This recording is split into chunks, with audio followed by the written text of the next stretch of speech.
Assalamualaikum warahmatullahi wabarakatuh. Alhamdulillah, selalu kita memuji Allah subhanahu wa ta'ala, karena memang ia telah memerintahkan kepada kita untuk memujinya, dan menjanjikan bila kita memujinya akan diberikan segala kebutuhan kita.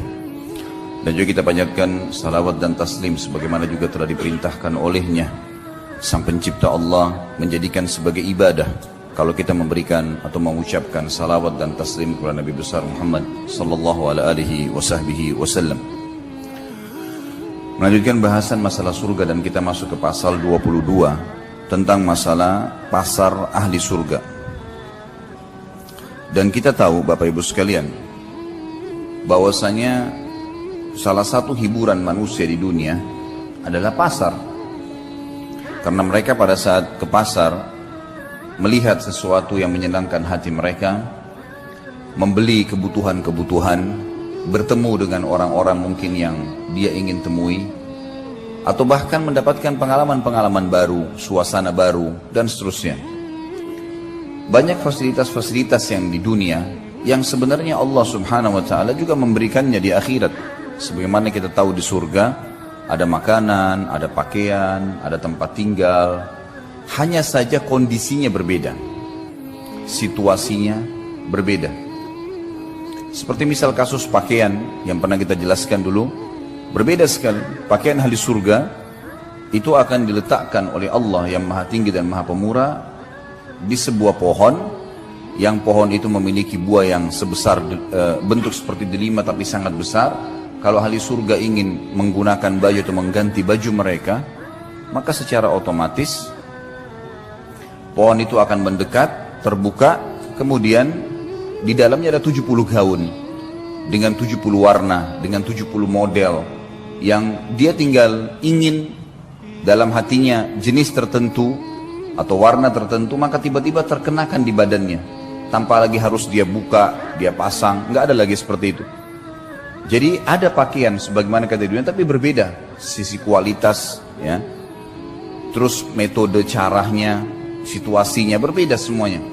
Dan pada saat pohon itu tertutup, ya semacam tanda kutip lemarinya ahli surga itu tertutup karena dia sudah memilih gaunnya, kemudian dia ingin mengganti pada waktu yang seketika setelahnya, mendekat lagi tempat tersebut, pada saat dibuka berubah lagi 70 gaun tapi beda warna, beda model, semuanya berbeda.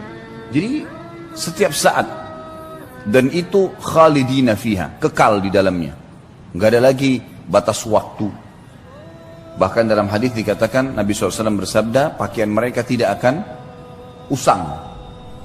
Jadi walaupun baju itu kita pakai terus berhari-hari, bertahun-tahun pun, kalau hitungan dunia kita bahasakan tahun, di akhirat tentu tidak ada lagi hitungan waktu seperti ini. Dimensi waktunya berbeda gitu.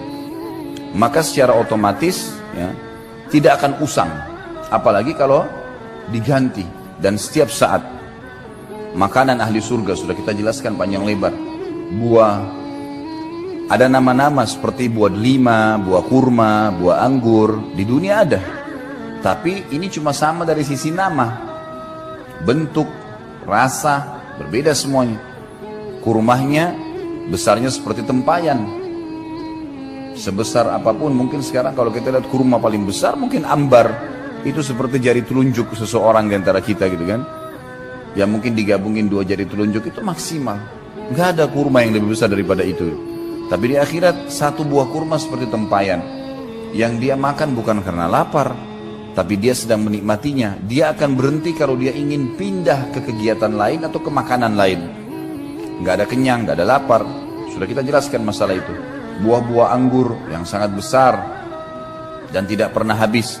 Buah di surga kalau dipetik keluar lagi, dipetik keluar lagi, nggak pernah habis. Nggak butuh tunggu waktu untuk itu. Nggak butuh tunggu waktu untuk supaya bisa tumbuh lagi. Bahkan ada hadis yang disebutkan oleh Nabi SAW, nanti ada orang di surga meminta kepada Allah agar bercocok tanam.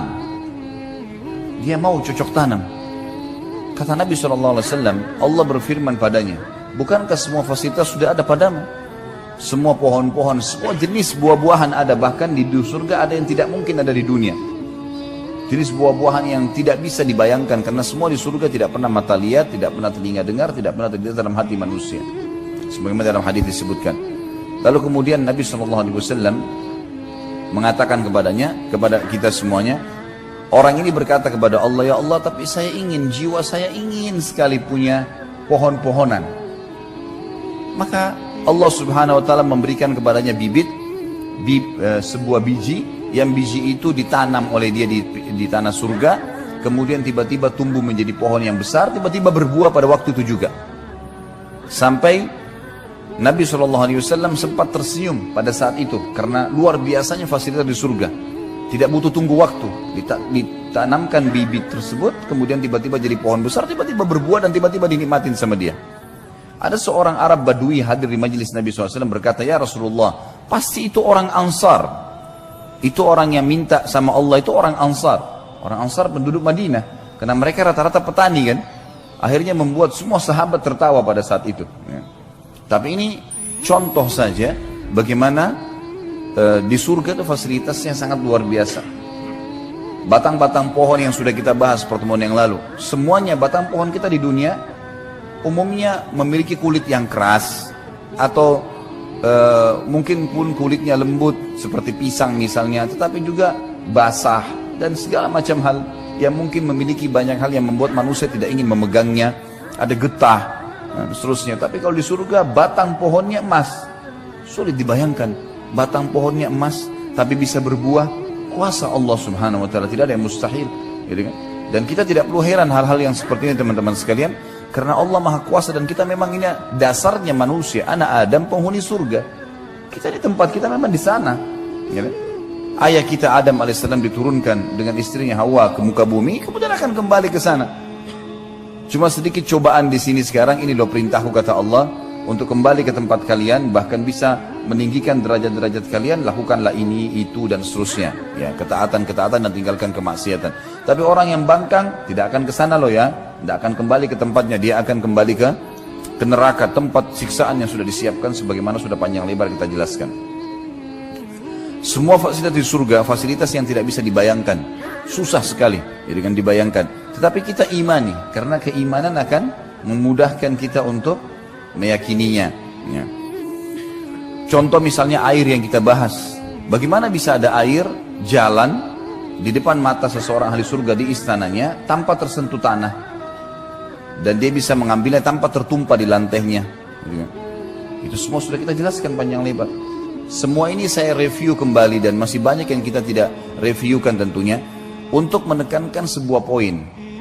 Pada saat kita membahas pasal ke-22 tentang masalah pasar ini, jangan dibayangkan seperti pasar kita yang becek, yang kotor, ya. Atau mungkin hanya seperti mall, orang masuk kemudian lula-lalang, toko bersebelah-sebelahan. Bukan itu. Memang disebutkan dalam hadis masalah pasar, tetapi di sini tidak ada transaksi. Pasar ini tujuannya hanya dijadikan oleh Allah yang Maha Tinggi dan Maha Pemurah sebagai tempat pertemuan ahli surga. Dan umumnya ini didatangi oleh kaum laki-laki di surga. Kaum wanita mereka tinggal di istana. Inilah yang akan kita bacakan hadisnya. Hadis diriwayatkan oleh Imam Muslim. Anas bin Malik radhiyallahu anhu meriwayatkan sabda Rasulullah sallallahu alaihi wasallam, sesungguhnya di surga terdapat pasar. Mereka mendatangi pasar tersebut setiap Jumat.